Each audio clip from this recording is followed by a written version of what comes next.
J.D. Vance, the 50th Vice President of the United States under President Donald Trump, had always been known for his unyielding stance on conservative values. Having risen from the poverty-stricken hills of Appalachia, Vance understood firsthand the struggles of ordinary Americans.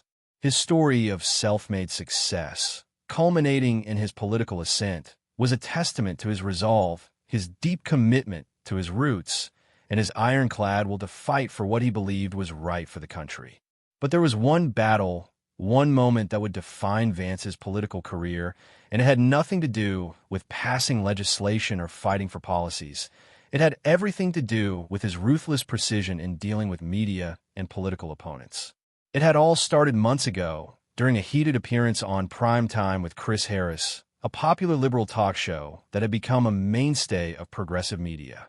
Chris Harris, known for his biting sarcasm and aggressive questioning, had often targeted conservative figures, aiming to trip them up, to expose contradictions, and to make them look foolish. He prided himself on taking down those he considered a threat to the progressive cause. When Vance, newly sworn in as vice president, was invited to the show for a live interview, Chris saw it as the perfect opportunity to publicly undermine him. The media had been buzzing with excitement about the Vance-Trump administration's policies, and Harris was determined to challenge every part of their agenda. He didn't expect J.D. Vance's counterattack to be anything short of devastating. As the show began, the tension in the air was thick, and the cameras captured the fierce determination in both men's eyes. Harris opened the segment with a smile, one that hid the sharp edge of his prepared questions. "Vice President Vance, it's great to have you here tonight," Chris Harris said, his tone friendly but his eyes full of challenge. "Let's get straight to it. Your rise from poverty to power is something you've often mentioned, but your policies seem to benefit the wealthy and leave the working class in the dust. How do you reconcile that with the values you claim to uphold?" Vance leaned forward in his chair, his gaze never leaving Harris. "Well, Chris," he began, his voice steady and calm, "I think you've misunderstood what it means to empower people. Our policies are designed to get people back to work, to revitalize the communities that have been forgotten. I'm fighting for the same people I grew up with, people who want to work, who want to take care of their families, and who want a shot at the American dream." Harris smirked, not backing down. "That's a nice sentiment, but the reality is different. The fact is you've passed tax cuts that have overwhelmingly benefited the rich. You've gutted regulations that protect workers. How does that help the everyday American?" The audience leaned in, sensing the growing tension in the room. The camera zoomed in on both men, capturing every moment of the confrontation. Vance, however, remained unfazed, his response well thought out and measured. "You're framing it all wrong, Chris," he said, his voice sharper now. "What we've done is allow Americans to keep more of their hard-earned money. You talk about taxes for the rich, but you ignore the fact that these policies are giving people in the middle class a real chance to get ahead. You want to give a man a fish, or teach him how to fish." The words hit hard. The audience fell silent, and Harris, usually so quick with a response, paused. His usual rapid-fire questions began to falter. But this wasn't just a moment of silence. It was the beginning of a shift. Harris, looking slightly rattled, tried to regain control of the interview. "So, you're saying that tax cuts for the wealthy are good for everyone?" Vance smiled, his confidence growing with every word. "I'm saying that empowering individuals, rather than expanding government handouts, is the way to ensure long-term prosperity. People need jobs, not dependents. Your version of help has done nothing but keep people in a cycle of poverty, relying on the very system that's failed them." The audience, now growing restless, was captivated. Harris, who had expected to dominate the conversation, found himself on the defensive. The camera shifted between the two men, capturing their every exchange. For the first time, Harris's smug expression began to crack. He could feel the tide turning. It was no longer in his favor. Vance, seizing the opportunity, leaned in closer. "And let's not forget, Chris, you've built your career on sensationalism. You made a name by tearing down people like me. And for what? To push your own agenda, to destroy everything this country stands for. There was no coming back from that." The room fell into a stunned silence, and the live audience, who had once cheered for Harris, now watched in disbelief as Vance continued. "You gotta understand, Chris, I'm not here for your ratings. I'm here for the American people," Vance said, his voice calm but cutting. "And if you think this is a game, you're about to learn the hard way that I'm not someone you can tear down with your usual tricks." The moment was explosive. The cameras cut to the audience, their reactions mixed between shock and admiration for Vance's calculated words. Harris, unable to hide his frustration, tried to continue, but the energy in the room had already shifted. The interview had gone from a typical media showdown to an undeniable public defeat. Vance's words were now viral. As the segment ended, Vance rose from his seat with the confidence of a man who had just won a battle. Harris, meanwhile, sat in his chair, visibly shaken. The damage was done. Vance had exposed Harris's attempt to tear him down as just another move in a long-standing battle between the political elite and the working class. And it wasn't Harris who had won. Vance had, in that moment, delivered not just a career-ending blow to Harris, but a statement to the entire liberal media. He had ended a narrative that had been driving the mainstream for years. The next day, headlines across the country read, "J.D. Vance ends liberal host career with one stunning statement." The aftermath of J.D. Vance's live interview with Chris Harris sent shockwaves through both political circles and the media world. The viral moment wasn't just a win for Vance.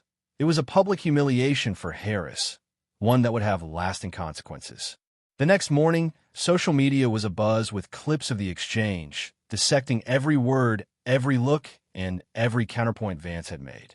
Political pundits and commentators from both sides of the aisle were weighed in, but the consensus was clear: J.D. Vance had turned the tables, leaving Harris with little room to recover. While Vance's supporters celebrated his sharp response, the backlash for Harris was swift and intense.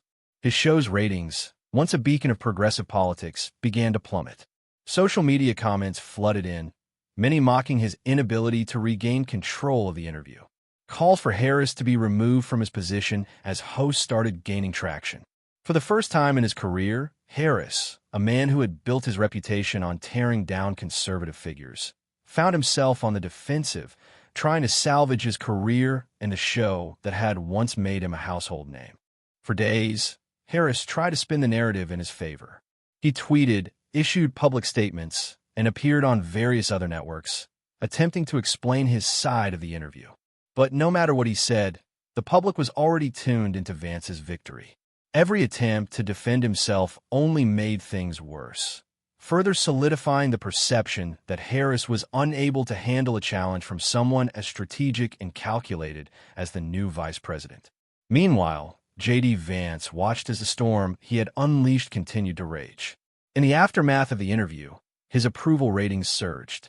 People who had once been skeptical of his rise to the vice presidency began to take notice of his sharp wit, his unflinching stance on conservative values, and his ability to hold his own in the face of media opposition. Vance had become a hero to many Americans who felt that conservative voices were continually silenced or misrepresented in the mainstream media. The moment with Harris wasn't just about winning an argument. It was a symbolic victory over the liberal media machine that had been trying to control the narrative for years. Pam Bondi, the United States Attorney General, had been watching the fallout closely. She had long admired Vance's ability to stand firm and fight for the truth, and she knew that his victory over Harris was only the beginning of what could be a major shift in how conservative figures dealt with the media. Vance had used the media's own tactics against them, exposing their biases while remaining calm and collected. Pam saw this as the kind of leadership that could shape the future of politics in America. JD's not just playing the game, he's rewriting the rules, Pam said to her close circle of allies as she discussed the interview's impact. This is more than just a media win. It's a statement to every conservative out there that we don't have to back down. We don't have to be passive anymore. Behind closed doors, Vance's political team began to discuss the next steps. They knew that the moment with Harris had elevated Vance's profile, and it was essential to leverage that momentum. The media frenzy had created an opportunity to further drive home their narrative, that Vance wasn't just another politician or figurehead, but a new kind of leader, one who understood the concerns of the American people and was willing to confront the media head-on. Vance, however, knew that the victory over Harris was just the start. He couldn't afford to become complacent or overconfident. The liberal media machine was already regrouping, and their next move would be to attempt to discredit him, to twist his words and actions in ways that would undermine his credibility. He had to stay focused. One afternoon, Vance sat down with his communications team and his closest advisors. They strategized on how to use the viral moment to his advantage without letting it overshadow his core policies and goals. They decided that the next step was clear. They needed to follow up with a major speech, one that would address the concerns of everyday Americans and remind the public why Vance's policies were the right choice for the future of the country. "The media might have tried to derail us," Vance said, his voice steady. "But now we've got their attention. It's time to remind the people who we're fighting for. It's not about winning media battles. It's about winning the fight for their futures." The speech was planned for a primetime slot, broadcast across multiple platforms, from national TV to social media. Vance would address the American people directly, reaffirming his commitment to their success and underscoring the reasons behind the policies he and President Trump had pushed. It would be a clear demonstration of leadership, showing the public that Vance wasn't just reactive to the media's attacks, but proactive in defining his vision for the country. Meanwhile, Chris Harris's fate was already sealed. The fallout from the interview had taken its toll on his career. Despite his attempts to rally support from his base, the damage was irreversible. His show was canceled within weeks, and he found himself pushed out of the limelight. The liberal host who had once thrived on public ridicule now became the subject of jokes and ridicule himself. He had underestimated Vance's ability to not only survive in the media landscape, but to completely dismantle it from the inside out. For Vance, this was a victory, but it was also a reminder of the power that the media held. They could build you up just as easily as they could tear you down, and it was essential to fight back when necessary. But more than anything, Vance knew that this was just the beginning of his mission to reshape the narrative in American politics. As the days passed and the media moved on to the next controversy, J.D. Vance stood resolute. He had claimed victory over a major opponent in the media, and in doing so, he had earned the respect of millions of Americans who had long felt ignored. The truth, Vance knew, was more powerful than any media spin, and in that moment, he had proven that even in the world of politics, revenge could be served on a silver platter. As the weeks passed following J.D. Vance's stunning victory over Chris Harris, the world seemed to shift. What had started as a media showdown quickly became a defining moment in Vance's career, solidifying his position not just as Vice President of the United States, but as a true leader for the forgotten American people. The victory over Harris was no longer just a personal one. It had become a symbol of the power of the American people to rise up and challenge the narratives imposed by the liberal media. Vance's approval ratings soared, and his position within the Trump administration was strengthened. The backlash against Harris was palpable. The liberal media, which had once celebrated Harris as their star, now found themselves scrambling to explain how their top host had been so decisively outmatched by a figure they had underestimated. But Vance knew that while the media circus had died down, the real work was just beginning. The media had been quick to turn the page, but the issues that had fueled his rise were far from resolved. The American people, particularly those in the heartland, were still struggling. Vance, now fully aware of the trust placed in him, had no intention of letting it slip away. One evening, just a few weeks after the Harris interview, Vance stood in front of a massive crowd in a packed arena in Ohio. The air was thick with anticipation. His speech was set to be one of his most important addresses to date. As the crowd cheered, Vance took the stage, his eyes scanning the sea of faces before him.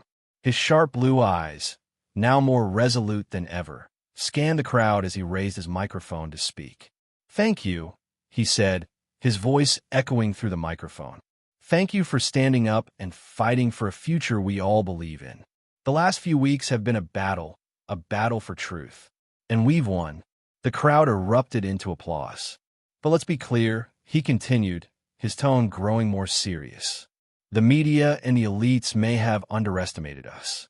They thought they could control the narrative, control the people. They thought we wouldn't fight back. But look at us now. We are fighting back, and we are winning.